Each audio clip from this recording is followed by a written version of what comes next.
Hello there, I'm Jacob and I've come to the centre of town to the Belgrave Music Hall where I'm lucky enough to be sat next to the Jeremy Lou.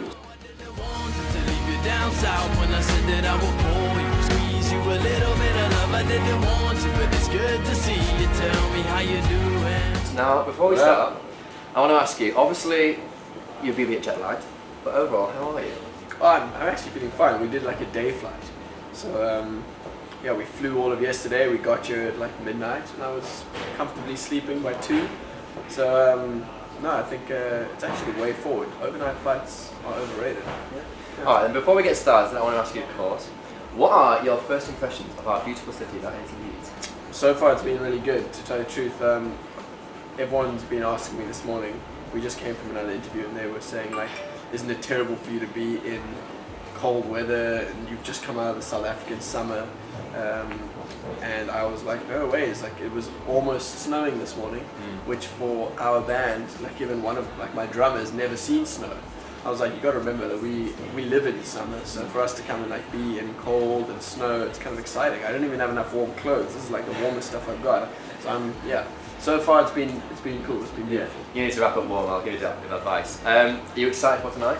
Yeah, absolutely. This venue's badass. I'm looking forward to it. I think it's sold out, so I'm looking forward to singing songs with all sorts of new, fresh faces. I've never been here.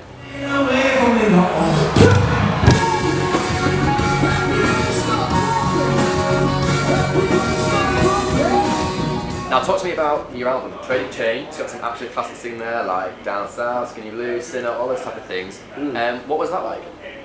Recording the album, yeah, it was cool. It's my debut album. So before this, it was all just haphazard, EPs and all sorts of recordings. So it's exciting to finally be launching my debut album here in Europe and in the UK. And we have a lot of support here. It's amazing to still not have actually launched an album and have an entire 3-week tour across your country sold out, and that blows my mind because it's like we're doing better here than we did in South Africa, which is exciting. So stuff is happening here, and I'm so excited. I think just also to give everyone who's been supporting my live shows and coming out to the shows the album finally. Be like, there it is, all the songs. Yeah.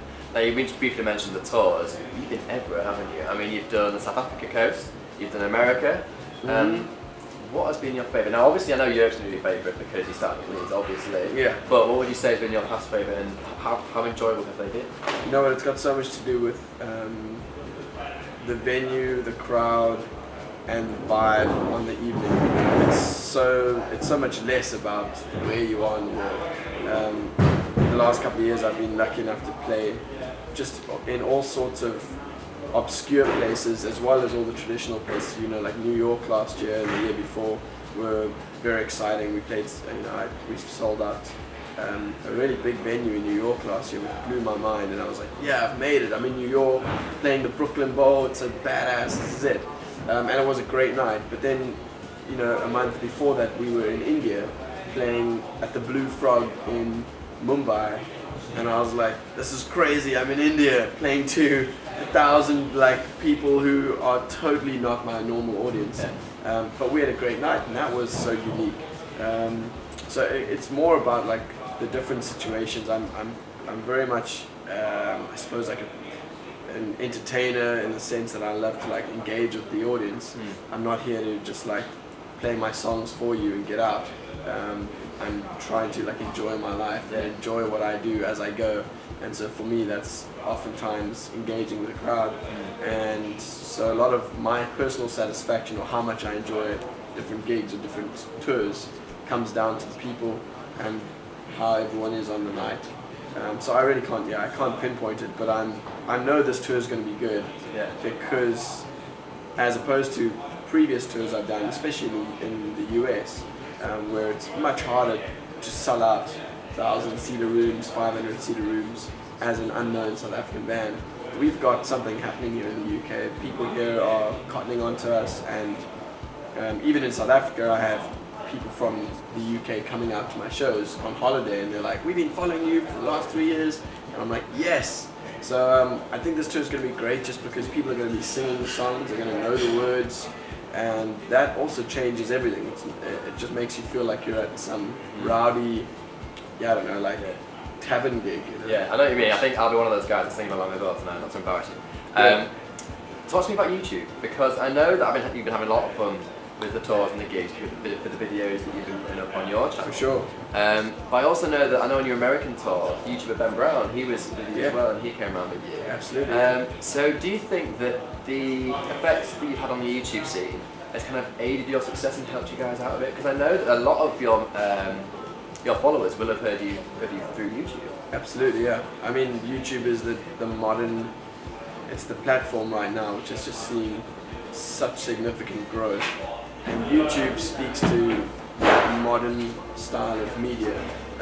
YouTube is becoming its own media platform, and guys like Ben Brown, who's my roommate back home, we live together, I mean, he speaks to 500,000 people on his YouTube channel every single day, and they are far more invested in his channel than most people are invested in the channels they watch on TV. People of the world, what is crack-a-lackin'? We're literally seconds away from hitting the stage, but it is about to go down. So, one last question. I've been asked it a lot. How often do people ask you whether your surname is in fact Loops? Daily. Yeah. Yeah, and everyone thinks it just because I'm a local artist as well, which is not the case. It definitely is like part of the relevance of the name, but in university I was called Loopholes.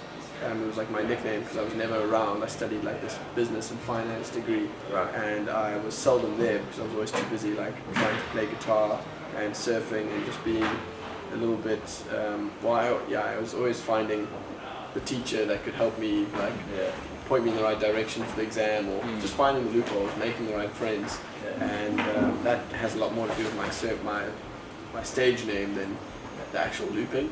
So there's a lot of, but I get asked that all the time. And there's a guy on social media whose name actually is Jeremy Loops, and he gets messages all the time, and he wrote to us like a month ago and was just like, hey guys, I just want to let you know that I get tens of emails every week asking or trying to befriend me or sending me inquiries, and so he wasn't complaining, but he was just like, it's been a bit of a hassle, and I'm just trying to like let you guys know that I get a lot. And so I was like, I gave him 3 tickets. I was like, any time you want to come see a show, you can just give me a shout. You're always welcome at my show. That'll be a bit awkward on the door though. What's your name? Oh yeah, Jeremy Loops. So like, You don't look like Jeremy Loops. Anyway, thank you so much for giving us the time to talk to you. Anytime. I know you're very, very busy, and I wish you the best of luck with your European tour. Thank you. And I know you're absolutely rock tonight. Smash it. Thanks for being here. You're one of these. Boom.